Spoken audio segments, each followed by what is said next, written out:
রাসূল সাল্লাল্লাহু আলাইহি ওয়াসাল্লাম বলছেন, মিন সাআদাতিল মারই, একজন ব্যক্তি সৌভাগ্যবান, এটা বোঝার তিনটা লক্ষণ। মিন সাআদাতিল মারই, আপনি যে সৌভাগ্যবান মানুষ এটা বুঝতে গেলে তিনটা জিনিস লাগবে। এক, আল জারুস সালেহ, আপনার প্রতিবেশী ভালো। আপনার আশেপাশে যারা বাস করে কখনো হিংসা বিদ্বেষ করে না, ঝগড়াঝাটি করে না, জমি জমা নিয়ে কামড়াকামড়ি করে না, আপনার খোসা মারে না, আপনার কোনো সমালোচনা করে না, আপনার মেয়ে বিয়ে আসলে ভাঙ্গানি দেয় না, এই টাইপের যদি হয় তাহলে বোঝা যাবে আপনি একজন সৌভাগ্যশীল মানুষ। এক। দুই নম্বর, ওয়াল মারকাবুল হানিয়্যু, আপনার ভালো একটা বাহন আছে, ধরেন একটা গাড়ি আছে বা একটা মোটরসাইকেল আছে অথবা একটা ঘোড়া আছে, এটা কোনো ত্রুটি দেয় না, ভালো ব্যবহার করে আপনি আরাম পান, এটা আপনার সৌভাগ্যের লক্ষণ। তারপরে ওয়াল মাসকানুল ওয়াসি, আপনি যে ঘরে যে বাড়িতে থাকেন এটা একটা প্রশস্ত জায়গা, থাইকাও আরাম, বসবাস করে আরাম, কোনো ধরনের সমস্যা হয় না। এই তিনটি জিনিস থাকা সৌভাগ্যের লক্ষণ। তার প্রথমটাই হলো ভালো প্রতিবেশী। আপনার আশেপাশে যারা বাস করে আপনি যদি ভালো হন আর তারা যদি খারাপ হয় তাহলে আপনার ওই জায়গাটা হবে একটা জাহান্নাম। প্রতিবেশী খারাপ হলে সমস্যা। উদাহরণস্বরূপ, আপনি যে ঘরে বসবাস করেন নিজের ঘরে গান বাজনা আপনি বাজান না, উদ্দেশ্য আমি গান বাজনা হারামটাই ব্যবহার করবো না, আপনার সন্তান সন্ততি ব্যবহার করতে দিব না, কিন্তু আপনার পাশে একজন উচ্চস্বরে বাজায়, সে এমন ভাবে বাজায় আপনার বাড়ি বন্ধু চাউন আসে, এতবার বুঝান শোনে না, বেয়াদব টাইপের মানুষ, তাহলে বোঝা যাচ্ছে এই প্রতিবেশী আপনার কাছে থাকলে আপনার একটা কষ্টের কারণ, দুর্ভাগ্যের একটা লক্ষণ। তাই আমরা কখনো কারো জন্য খারাপ প্রতিবেশী হব না, উত্তম প্রতিবেশী হওয়ার চেষ্টা করব। ভাইরা আমার, প্রতিবেশীকে কষ্ট দেওয়া যাবে না, সেটা বিভিন্নভাবে হতে পারে, কথা দিয়া, হাত দিয়া, আমি তার মাথায় একটা বাড়ি মারলাম, তাকে আমি আঘাত করলাম, অথবা তার সমালোচনা করলাম, তার গীবত করলাম, তার পরনিন্দা করলাম, তার একটা ছেলের বিয়ের ব্যবস্থা হচ্ছে আমি ভাঙ্গানি দিয়ে এটাকে ভেঙ্গে দিলাম, তার কোনো সুলক্ষণ ভালো কিছু দেখলে আমি এটাকে মেনে নিতে পারলাম না, হিংসা বিদ্বেষ করলাম, এগুলো হলো প্রতিবেশীকে কষ্ট দেওয়ার একটা মাধ্যম। তো প্রতিবেশীকে কষ্ট দেওয়া এটা ঈমানহীনতার একটা লক্ষণ, জাহান্নামে যাওয়ার একটা কারণ। হাদিস দেখেন, সহিহ বুখারী হাদিস, আবু হুরায়রা রাদিয়াল্লাহু আনহু রাসূল বলেছেন, মান কানা ইউমিন বিল্লাহ ওয়াল ইয়াউমিল আখির, তোমাদের মধ্যে যে আল্লাহকে বিশ্বাস করে আর আখিরাতকে বিশ্বাস করে, ফালা ইউযি জারহ, সেজন্য তার প্রতিবেশীকে কষ্ট না দেয়। তুমি যদি বলো আমি আল্লাহকে বিশ্বাস করি, তুমি যদি বলো আমি আখিরাতকে বিশ্বাস করি, এই বিশ্বাসের প্রমাণ হবে তুমি প্রতিবেশীকে কষ্ট দাও না। কষ্ট দিলে, তুমি যদি বলো আমি আল্লাহকে বিশ্বাস করি, আখিরাতকে বিশ্বাস করি, তাহলে তোমার বিশ্বাসের সাথে কর্মের মিল নাই। তাহলে আল্লাহ রাসূল সাল্লাল্লাহু আলাইহি ওয়াসাল্লাম মুমিন ব্যক্তিকে প্রতিবেশীকে কষ্ট দেওয়ার জন্য নিষেধ করছেন। আরেকটা হাদিস শুনেন, রাসূল সাল্লাল্লাহু আলাইহি ওয়াসাল্লাম বলছেন, ওয়াল্লাহি লা ইউমিন, আল্লাহি লা ইউমিন, আল্লাহি লা ইউমিন, আল্লাহর কসম ওই লোকটা মুমিন না, আল্লাহর কসম ওই লোকটা মুমিন না, আল্লাহর কসম ওই লোকটা মুমিন না, মাল্লা ইয়ামান জারুহু বাওয়াইকুহু, যেই লোকটার আঘাত থেকে প্রতিবেশী নিরাপদ না, যেই লোকটার কষ্ট থেকে প্রতিবেশী নিরাপদ না, এই লোকটা মুমিন না। আল্লাহর নবী আল্লাহর কসম করে 3 বার শব্দটা বলেছেন। আর জেনে রাখেন, আপনি যদি মুমিন না হন জান্নাতের ধারে কাছেও যেতে পারবেন না, জান্নাত পাওয়া তো দূরে। তাহলে যে নারী যে পুরুষ প্রতিবেশীকে কষ্ট দেয়, প্রতিবেশী তার কষ্টে খুবই দুঃখিত হয়, এই লোকটা মুমিন না। আল্লাহ নবী 3 বার বলছেন সে মুমিন না, সে মুমিন না, সে মুমিন না। এখন আপনি যদি দাবি করেন আপনি মুমিন, তাহলে আজ থেকে আপনার কষ্ট দেওয়া বন্ধ করে দিতে হবে। প্রয়োজনে 1 বিঘা জমি কম খাবেন, প্রয়োজনে তর্ক কম করবেন, প্রয়োজনে সে যদি 10টা গালি দেয় 10টা গালি শুনে চুপ থাকবেন, পাল্টা জবাব দিবেন না। দেখবেন আস্তে আস্তে এগুলো কমে যাবে। আপনি আপনার আচার আচরণ কথাবার্তা দ্বারা প্রতিবেশীকে কষ্ট দেওয়া থেকে বিরত থাকেন। আরেকটি হাদিস দেখেন, রাসূলুল্লাহ সাল্লাল্লাহু আলাইহি ওয়াসাল্লাম বলেছেন, লা ইয়াদখুলুল জান্নাতা মান লা ইয়ামান জারুহু বাওয়াইকুহু, ওই মুমিন, ওই মুসলিম জান্নাতে ঢুকতেই পারবে না, জান্নাতে প্রবেশ করতে পারবে না যেই নারী, যেই পুরুষের দ্বারা অপর প্রতিবেশী কষ্ট পায়, তার কষ্ট থেকে ওই প্রতিবেশী বাঁচতে পারে না। কথা দ্বারা কষ্ট দেয়, কাজ দ্বারা কষ্ট দেয়, কর্ম দ্বারা কষ্ট দেয়, টাকা দ্বারা কষ্ট দেয়, যেভাবে হোক তাকে কষ্ট দেয়। এই কষ্ট দেয় যে সে জান্নাতে প্রবেশ করতে পারবে না। ভাইয়েরা আমার, আমরা পুরুষরা সমাজে বসবাস করি, নারীরাও বসবাস করে। পুরুষদের মন মানসিকতা উদার, নারীদের মন মানসিকতা কিছুটা সংকীর্ণ। এই জন্য দেখবেন একদম সিম্পল একটা জিনিস নিয়ে নারীরা ঝগড়া করে, পুরুষরা করে না। এক বোনের থেকে এক বাটি লবণ ধার আনছে, 3 দিন পর বলছে, বন্ডি এক বাটি লবণ তো দেওয়ার কথা নিছিলা, দিলা না যে? দিছি তো। না তো তুমি দাও নাই। এই লবণ লইয়া পুরা চলছে না, সিঁড়ি মারামারি ঝগড়াঝাটি লেগে গেছে। অথচ এক বাটি লবণ কয় টাকা দাম হবে? উনি যদি বলে ভাই দিছি, আচ্ছা ঠিক আছে, ওকে। যদি না দিয়ে থাকে, আমি সদকার না কি পাবো, সমস্যা কি, ছেড়ে দেন, কম্প্রোমাইজ করেন, ছেড়ে দেন, ছাড় দেন, উদারতার পরিচয় দেন। সিম্পল জিনিস নিয়ে ঝগড়া করবেন কেন? এটা আমি কেন বললাম? এক বাটি লবণকে কেন্দ্র করে আমরা হিংসা বিদ্বেষ, ঝগড়া বিবাদে জড়িয়ে পড়ি। এর ফলে প্রতিবেশীকে অশ্লীল ভাষায় কষ্ট দিই, অশ্লীল ভাষায় গালিগালাজ করি, এবং যার ফলে সে আমার উপর সবসময় রেগে থাকে। এমনকি মৃত্যুবরণ করলে আমার উপর অভিশাপও দেয়, এমন মহিলারাও আছে। তাদের জন্য একটা ভয়ঙ্কর হাদিস, আমার মা বোনের হাদিসটা মনোযোগ দিয়ে শুনতে পারেন। আমাদের সমাজের মা বোনদের, কিছু মা বোনের গুণ খুব ভালো, নফল ইবাদতের ব্যাপারে খুব পারদর্শী। প্রতি সপ্তাহে সোমবার বৃহস্পতিবার সিয়াম পালন করে, প্রতি মাসে আইয়ামে বীজের রোজা রাখে, এবং শাওয়ালের রোজা, অন্যান্য রোজা এগুলো খুব আগ্রহের সাথে পালন করে। কিন্তু এই মা বোন নফল ইবাদতের পাশাপাশি প্রতিবেশীকে কষ্ট দেয়, প্রতিবেশীর সাথে ঝগড়ায় লিপ্ত হয়, হিংসা বিদ্বেষে লিপ্ত হয়, পরশ্রীকাতরতায় লিপ্ত হয়, তাদের সাথে শত্রুতায় লিপ্ত হয়, গীবতে লিপ্ত হয়। এখন উনি মনে করে যে এই সকল কাজ করি, এটা ইসলামের শরীয়তের অঙ্গ না। হিংসা করছি কি হয়েছে, ঝগড়া করছি কি হয়েছে, এটা ঝগড়া জায়গা ঝগড়া থাকবে, আর আমার ইবাদতের জায়গায় ইবাদত আছে, আমি ইবাদত দিয়ে জান্নাত নিয়ে যাব। এই টাইপের কিছু মা বোন আছে, তাদের জন্য হাদিস। মুসনাদে আহমদ হাদিস নম্বর 9675। عن نبي هريرة رضي الله عنه قال رجل يا رسول الله। আবু হুরায়রা রাদিয়াল্লাহু আনহু বলেন, একজন ব্যক্তি আমাদের নবীর কাছে এসে আমাদের নবীকে জিজ্ঞেস করছে, হে আল্লাহর রাসূল, ইন্না ফুলানাতা ইউযকারু মিন কাসরাতি সলাতিহা ওয়া সিয়ামিহা ওয়া সাদাকাতিহা। একজন নারীর কথা আপনাকে আমি বলবো, নাম বলছি না, মানে নাম বলতে কি বোধ হয়, যে নাম জিজ্ঞেস না করে বলছেন একজন নারীর কয়টা গুণ আছে। মা বোনেরা শোনেন, এক, এই নারী ফরজ সালাত আদায় করে, নফল সালাত বেশি বেশি আদায় করে, তাহাজ্জুদ পড়ে, আর সে রমজান মাসে রোজা তো রাখে, আরো নফল রোজা রাখে, ফরজ যাকাত তো আদায় করে, আবার নফল দানও করে। তাহলে ফরজ গুলো আদায় করার পরে নফল গুলো করা, এটা কি খারাপ লক্ষণ না ভালো লক্ষণ? ভালো লক্ষণ। এইগুলো তার, এই 3টা গুণ, নফল আমল বেশি বেশি করে। কিন্তু তার একটা দোষ আছে। দোষটা কি? আন্নাহা তুযি জিরানাহা বিলিসানিহা। এই মা, এই বোন, এই কন্যা, এই স্ত্রী, সে তার জিহ্বা দ্বারা প্রতিবেশীকে কষ্ট দেয়, ঝগড়া করে, অশ্লীল ভাষায় গালিগালাজ করে, গীবত করে, পরনিন্দা করে, হিংসা বিদ্বেষ করে, তারপরে চগলখুরি করে। এই টাইপের হলো তার দোষ। এই মাসআলা আমাদের নবীকে জিজ্ঞেস করছেন ওই সাহাবী। আল্লাহ রাসূলের ফতোয়া শুনেন মা বোন, তিনি বলছেন ক্বালা হিয়া ফিন্নার।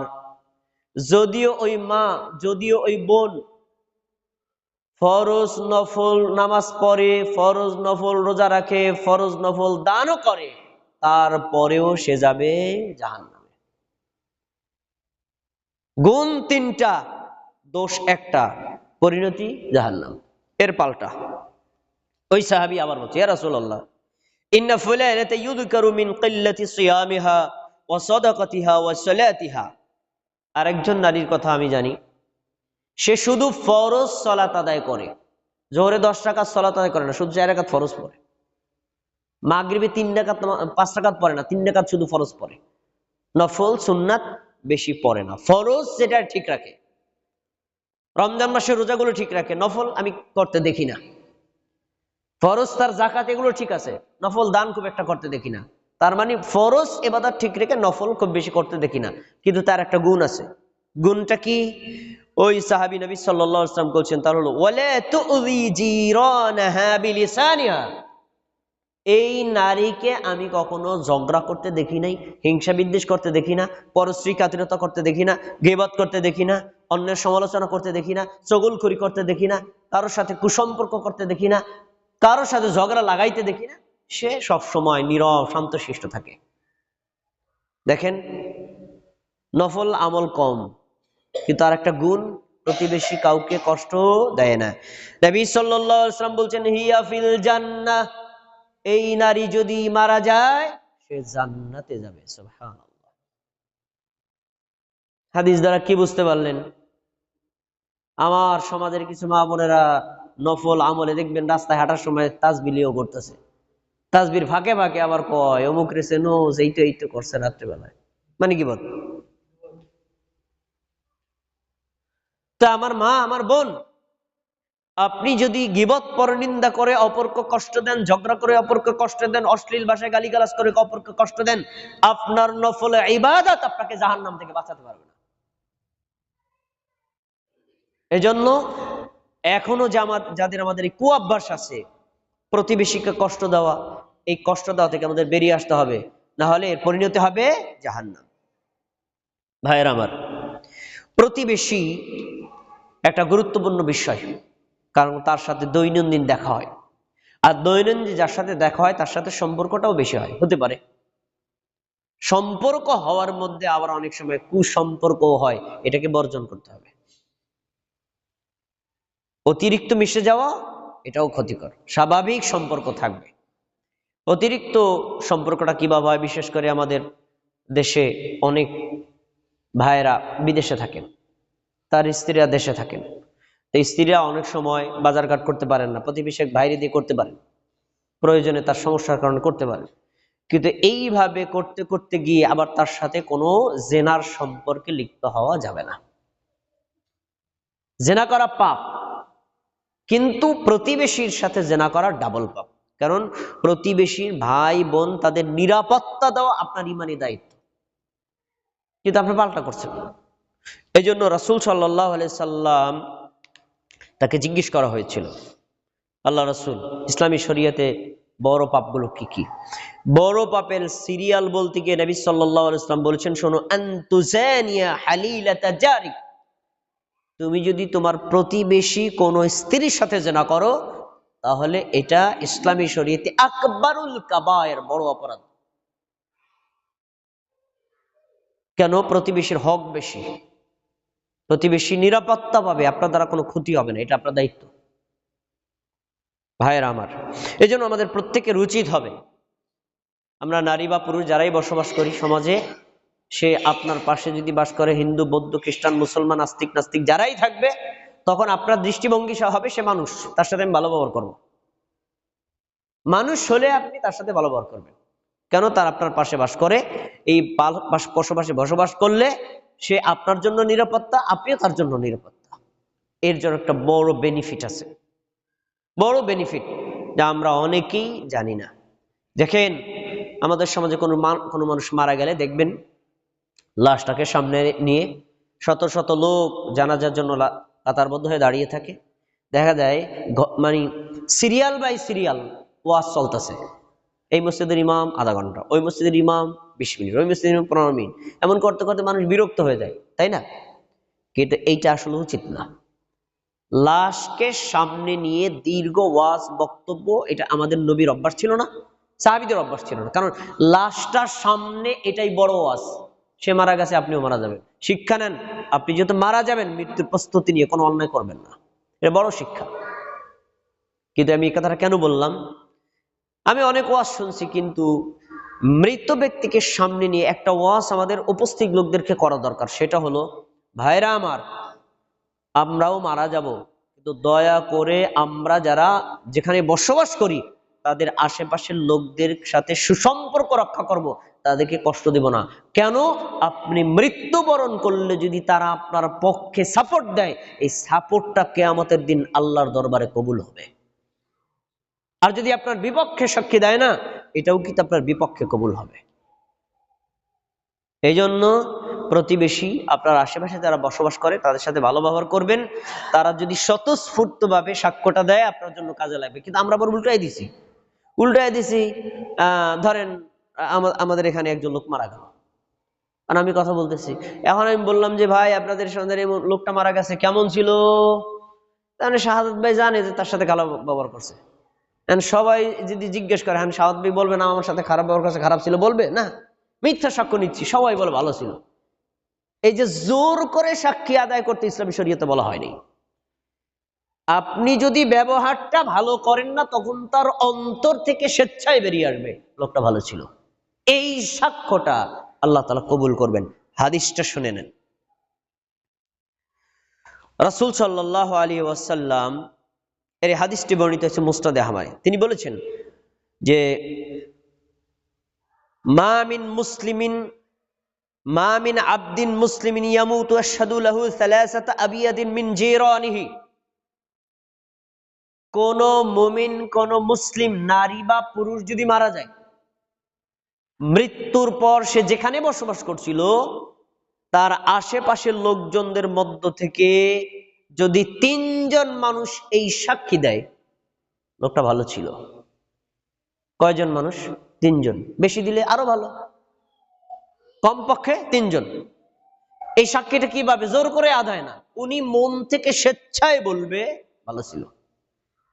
জোর করে আদায় না, স্বেচ্ছায় যদি বলে লোকটা ভালো ছিল, ইল্লা ক্বালাল্লাহু আযজা ওয়া জাল্লা, ওই 3 জন ব্যক্তি বলার কারণে আরশে আল্লাহ বলেন, কি বলেন শোনেন, আল্লাহ তাআলা বলেন যে কবিলতু শাহাদাতা আবদি আলা মা আমিলু, আমার বান্দা যা আমল করেছিল সেই আমল এবং ওই ব্যক্তিদের সাক্ষ্যের ভিত্তিতে আমি আল্লাহ তা কবুল করে নিলাম। সুবহানাল্লাহ।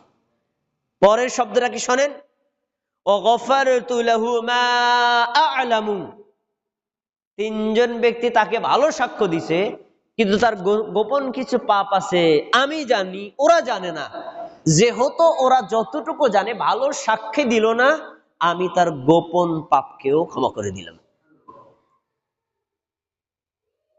আজ আমি মারা গেছি, আমার লাশ সামনে, আপনারা স্বেচ্ছায় যদি বলেন, কাউকে জোর করে আদায় করা যাবে, স্বেচ্ছায় যদি বলেন ভাই ভালো ছিল, তাহলে আল্লাহ তাআলা বলবেন ওদের সাক্ষী আমি ভালো হিসেবে কবুল করলাম, আর শহীদুলের গোপন যে পাপ আছে আমি আল্লাহ ক্ষমা করে দিলাম।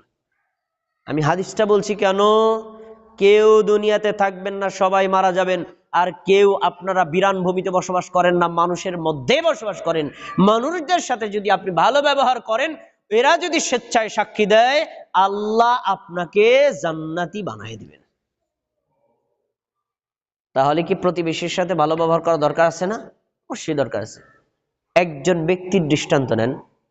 আমি যেখানে চাকরি করি সেখানে একজন লোক ছিল, একজন গ্রাম্য ডাক্তার, মারা গেছে 3টায়। জানাজা হলো মাগরিবের পরে, এই যে কিছুদিন আগে 3টায় মারা গেছে মাগরিবের পরে।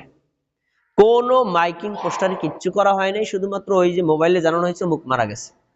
ভাইয়েরা আমার, এই 3টার পরে মাগরিবের সময় ওই আমি যেই মাদ্রাসা চাকরি করি সেই মাঠ পূর্ণ হয়ে বাজার পর্যন্ত চলে গেছে, প্রায় 1000-এরও বেশি লোক হবে জানাজায়। সবারই একই কথা, লোকটা ভালো ছিল।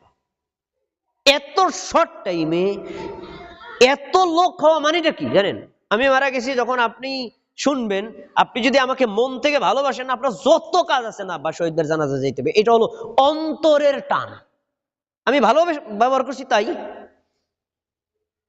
এই জন্য ভাইয়েরা আমার, দুনিয়াতে কেউ আমরা চিরস্থায়ী জীবন যাপন করবো না, আমরা একদিন চলে যাব। আমরা যদি আখিরাতকে প্রশস্ত করতে চাই, জাহান্নাম থেকে বেঁচে জান্নাতে যেতে চাই, এই মানুষের সাথে ব্যবহার, এটা কিয়ামতের দিন হিসাব হবে। তাই দয়া করে আমরা প্রতিবেশীর সাথে, সে প্রতিবেশী নারী হোক, পুরুষ হোক, গরিব হোক, ধনী হোক, সাদা হোক, কালা হোক, অথবা হিন্দু হোক, মুসলিম হোক, অমুসলিম হোক, সবার সাথে আমরা সাধ্যমতো ভালো ব্যবহার করব। কাউকে আমরা কষ্ট দিব না, কষ্ট দিয়ে থাকলে ক্ষমা নিয়ে নেব। আল্লাহ রাব্বুল আলামিন আমরা যদি এরকম উক্ত ব্যবহারটা নিয়ে দুনিয়াতে যেতে পারি, আর তারা যদি মৃত্যুর পর সাক্ষী দেয়, ইনশাআল্লাহ আমরা পরকালে জাহান্নাম থেকে বেঁচে জান্নাতে যেতে পারবো। আল্লাহ তাআলা আমাদের তাও